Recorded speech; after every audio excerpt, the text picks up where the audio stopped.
Hello. Hi, Facebook. So I'm sorry I'm a little late. I'm just getting off of a live show over on Instagram, and it was amazing. We had 50 people, I think, at once. I think 150 people total stopped by to say hey and to check out some tips that I had. So I'm super excited to be here with you and be doing it again. So hello and welcome to the 5-day outlining workshop. My name is Danielle Vega. If you do not know who I am, or if you are new to my Facebook page, new to my brand, I am the author of the Merciless series about teen exorcists. I'm also the author of 2 books, Burning and Breaking. Burning comes out in paperback tomorrow, and Breaking comes out for the first time, hit stands tomorrow. And part of the reason I'm doing this is to kind of let people know that I'm writing these books too under the name Danielle Rollins. And oh, Pamela, I'm so happy to have you here. And to share what I know about writing, since I do it a lot. So we're going to be talking about Breaking. We're going to be using a lot of examples from Breaking today because I used this entire template that I'm about to share with you. This is how I wrote this book. So it's a really good way to talk about what works and what doesn't. Hi, Dustin. Nice to see you. Okay, let's get started. Before we really jump in here, I just want to make sure you guys have downloaded your workbook. You can do this by clicking on the link in the description and popping in your email. You'll get a quick welcome email with a link to the workbook so that you can follow along at home. And if you didn't get the email, we had a couple of people who've had problems getting the email. Totally cool. Definitely check your spam folder because this is kind of a newsletter situation. Sometimes spam eats the emails. So definitely check your spam folder, check your trash, check everything, every place that it can be. And if you're still having problems finding it, definitely hop over to Instagram and shoot me a comment or respond to my email address. Leave a comment here. I check all comments and I'm really dedicated to making sure everybody is signed up. So am happy to help. Hi, Brianna. Okay, let's get started. I'm so excited. All right, so now that we've got that out of the way, today we're going to talk about your opening scene. It seems like it's kind of strange to spend an entire day talking about the opening scene because it's just really 5 to 10 pages, but it's so important. It's the most important 5 to 10 pages in your entire book, and this is true whether or not you have a complete 300-page epic novel already finished, or if you just have a brand new idea that you're starting to try and work out in your head to see if it has legs. Either way, this is still just the most important scene in your book, and it's really worth spending some time to get it right. So a quick anecdote, just to make this clear. When I first graduated from college, I worked as a literary agent's assistant. And part of my job was going through his slush pile, so his unsolicited queries, and reading all of the queries and deciding whether or not we were going to ask to see a full manuscript of any of them. Now, we would always ask for like 5 to 10 pages up front just to check the writing style, just to make sure it was kind of in line with what we're looking for. And I gotta tell you, 9 times out of 10, those writing samples just proved to me that this book wasn't going to be something that we would probably acquire. And if that sounds horrifying to you, it really should, because this just basically means that your entire manuscript could get boiled down to a 5-page sample that a literary agent's assistant is reading. That is how important this first 5 pages is, and that's why we're spending so much time working them through, because you want to make sure that somebody will get past this and make sure that they will be willing to read what else you have. So, really important. I'm going to teach you 3 quick tricks to do this right so that you don't get stuck in a slush pile, where the literary agent won't look at the rest of your book because your first scene wasn't quite there. So we're going to teach you 3 quick tips. Trick number 1 is my favorite. Basically, the idea is that you want to think of your book almost like it is a makeover show. So if anybody has watched the What Not to Wear that was popular when I was in college, I'm definitely showing my age here, but this was an old makeover show. And before the beginning of the show, every single time they would make sure and show you a snapshot of what the person who was being made over looked like before the makeover. And this is just like one of the most important parts of the show, because it gives you an idea of the set point for this person. You know, like, this is what this person was before. Your book is essentially like a makeover show. You know, the events of the book make over your character, maybe not in a physical way, but definitely in an emotional and and in other ways. They make over your character so that the end point is completely different from what you start out with. So you want to make sure that that first scene of the novel is like a beginning, like before shot of a makeover. So in my book Breaking, the main character, her name is Charlotte. She's a shy, kind of meek girl who doesn't really make waves, doesn't really do her own thing. And the first chapter really needs to establish that before there's kind of a big event that happens at the end of the first chapter. And I only have like 7 pages to establish exactly who Charlotte is before we get to that main event. So I had to figure out how to do it really quickly, and I really just thought of it as a before shot. You know, she has a roommate who kind of wakes her up in the middle of the night because something mysterious is happening, and her interactions with the roommate, the way that she doesn't really ask any questions, doesn't really try and dig deeper to figure out what the roommate wants, it shows you immediately that she is not somebody who asks a lot of questions. She's somebody who is used to being a follower, used to just going with the flow, and doesn't necessarily stick up for herself in that way. So, okay, trick number 2.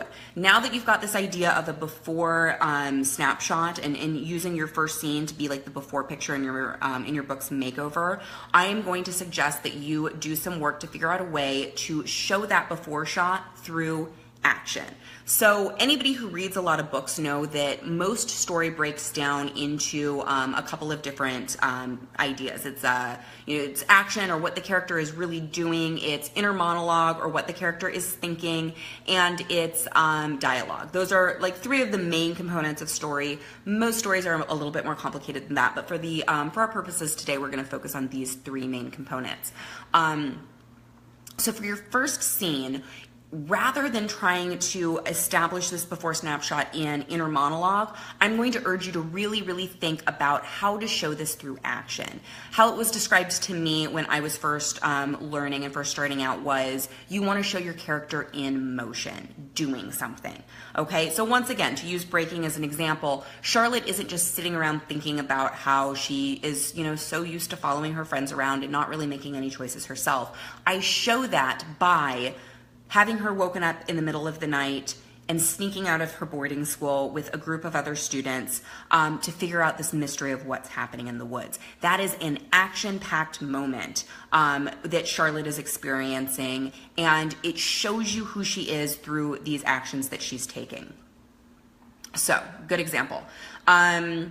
Now, there are writers who do a really good job of introducing their characters through interiority. The one that I always think of as a great example is John Green.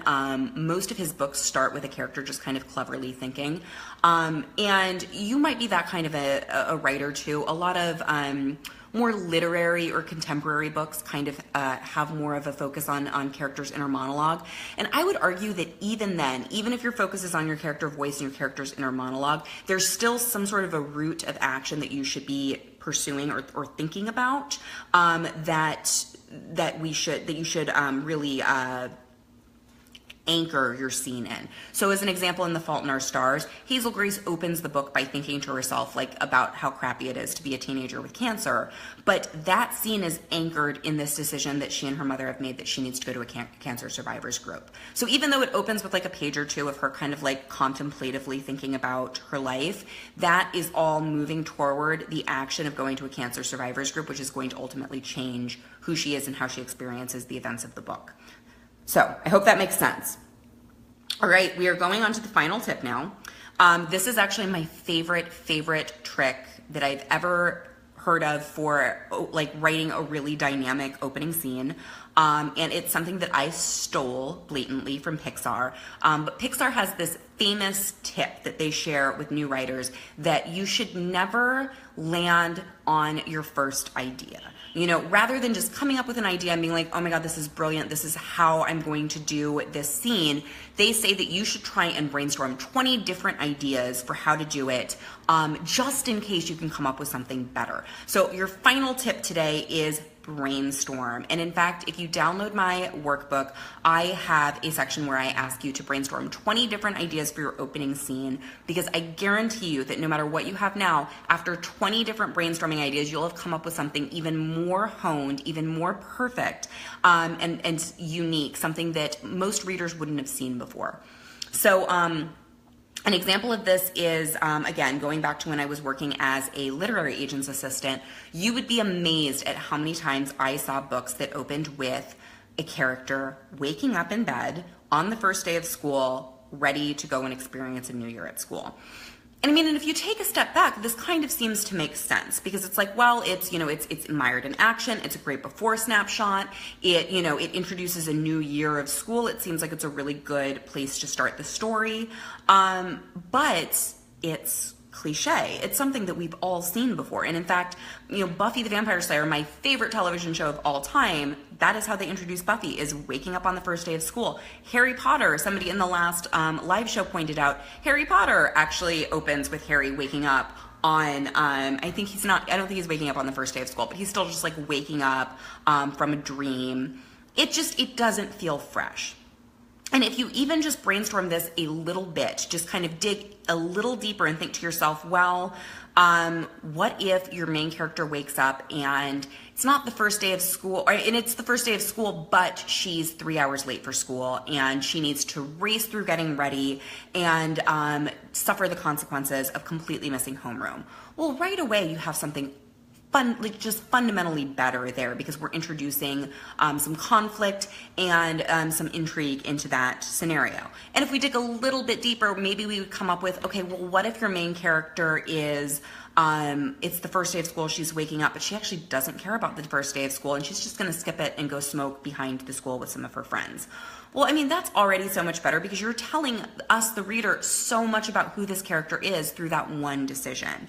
So you can see how even just after brainstorming 2 different ideas based off of this really cliche idea, we got something that's like not terrible. It's actually kind of good, and that took no work at all. Imagine how much better your first chapter would be if you actually went through and brainstormed 20 different ideas, how you could come up with something just really dynamic that really introduces the reader to your world and makes it a lot more interesting.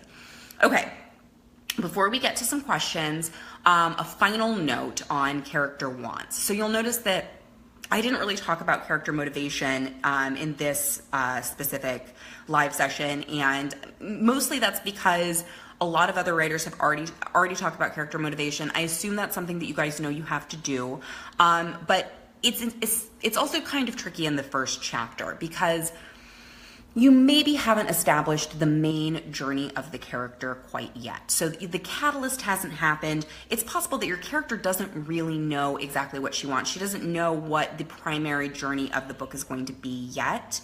So it's kind of tricky to have her open with what she wants. But she still needs to want something. You can't just have a whole chapter of a character not wanting anything.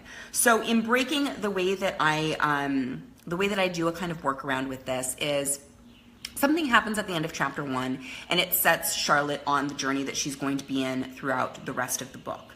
But at the beginning of chapter 1, there's a mystery kind of going around that Charlotte wants to get to the bottom of. And so even though that is not the primary arc of the book, it's still something that Charlotte wants. She's woken up in the middle of the night under mysterious circumstances, and she wants to know why. She wants to know what's happening in the woods that's so mysterious. Why are all of the other girls in her dorm room sneaking out at night to see what is going on?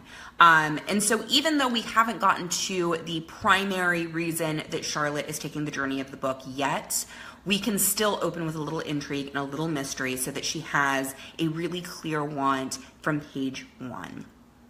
Okay, now, I would be happy to open it up for questions if you guys have some questions on that or other writing related things. Kind of stick around here. Brianna says, I can't believe I didn't know you wrote books under another name. I do, and Breaking comes out tomorrow. So definitely check bookstores for Breaking if you haven't already. All right, and I'm not seeing any questions, so I'm gonna go ahead and close. We are going to be here tomorrow at 6:30 p.m. Eastern, same time, same place. So if you liked this session today, definitely check in with me tomorrow for some tips on how to structure the rest of Act 1. Vincenza says, what is your advice on self-doubt? Oh, Vincenza, embrace it. Seriously, and I'm sorry if I'm saying your name completely incorrectly. I deeply apologize. Self-doubt is the air that writers breathe. Before I went live on Instagram at 6, I had to just like binge watch a ton of Bob's Burgers episodes just so that I could get myself to stop kind of freaking out about going on live and talking to all of you guys about writing, because self-doubt never goes away. So if you're experiencing some serious self-doubt about being a writer, the only advice that I can give you is to embrace it, write anyway, and tell yourself that you're fantastic even if you don't feel fantastic, because if you can believe it when you tell yourself, then you can get through some of the worst of it. Hey, Marie Young, you're doing great. Thank you for doing the workshop, by the way. Thank you. I'm glad that you are enjoying it. It's very nerve-wracking to be on live, so I appreciate you guys showing up and hanging out with me. And, I look forward to seeing you all again tomorrow. So have a great night, and we'll see you soon.